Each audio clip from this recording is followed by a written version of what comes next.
এই মহাবিশ্ব, অসংখ্য গ্যালাক্সি, অগণিত তারা, অসীম শূন্যতা, সব কিছুর শুরু কোথা থেকে? বিজ্ঞান আজ বলছে একসময় পুরো মহাবিশ্ব ছিল একটা বিন্দুর ভিতরে, অতঃপর ঘটে এক মহাবিস্ফোরণ। কিন্তু আজ থেকে 1400 বৎসর আগে আরবের মরুভূমিতে একজন উম্মি নবীর উপর অবতীর্ণ হওয়া কোরআন কি এই সত্যের ইঙ্গিত দিয়েছিল? প্রথমে একটি বিষয় পরিষ্কার করে নেওয়া জরুরি, কোরআন কোনো সায়েন্স বুক নয়। কোরআনের মূল উদ্দেশ্য মানুষকে রবের পরিচয় করিয়ে দেওয়া, হেদায়েত দেওয়া, মানুষকে অন্ধকার থেকে আলোর পথে আনা। কিন্তু আশ্চর্যের বিষয় হলো, এই কোরআনের আয়াতগুলোকে এমন সত্যের ইঙ্গিত পাওয়া যায় যা আধুনিক বিজ্ঞান শত শত বছর পরে আবিষ্কার করেছে। এটাই কোরআনের অলৌকিকত্বের একটা দিক। মহান আল্লাহ তাআলা পবিত্র কোরআনে বলেন, যার অর্থ, আমি তাদেরকে আমার নিদর্শনসমূহ দেখাবো আকাশমণ্ডলীতে এবং তাদের নিজেদের মধ্যে, যতক্ষণ না তাদের কাছে স্পষ্ট হয়ে যায় এটাই সত্য। সূরা ফুসসিলত।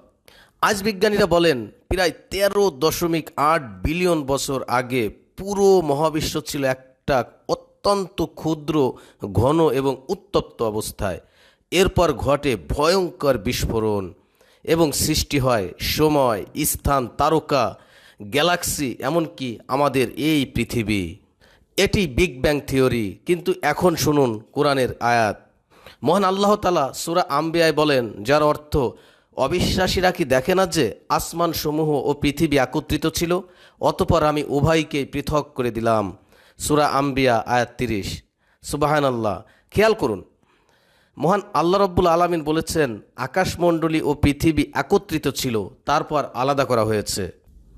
আজ বিজ্ঞানও বলছে সব কিছু একসময় একত্রিত ছিল, তারপর শুরু হয় এক্সপ্যানশন। এটা শুধু শব্দের মিল নয়, বরং মানুষকে চিন্তা করার আহ্বান। সবচেয়ে বড় প্রশ্ন হলো, রসুল সাল্লাল্লাহু আলাইহি সাল্লাম তো কোনো বিশ্ববিদ্যালয়ে পড়েননি, কোনো টেলিস্কোপ ছিল না, কোনো অবজারভেটরি ছিল না, কোনো নাসা ছিল না। তিনি ছিলেন একজন উম্মি নবী। তারপর কোরআনে এমন কথাগুলো এসেছে যা আজকের বিজ্ঞানকে চিন্তা করতে বাধ্য করে। এটাই মুসলমানদের ঈমানকে আরও দৃঢ় করে। কারণ একজন মানুষের পক্ষে 1400 বছর আগে এমন সত্য বলা সম্ভব ছিল না যদি না তা আল্লাহর পক্ষ থেকে আসতো।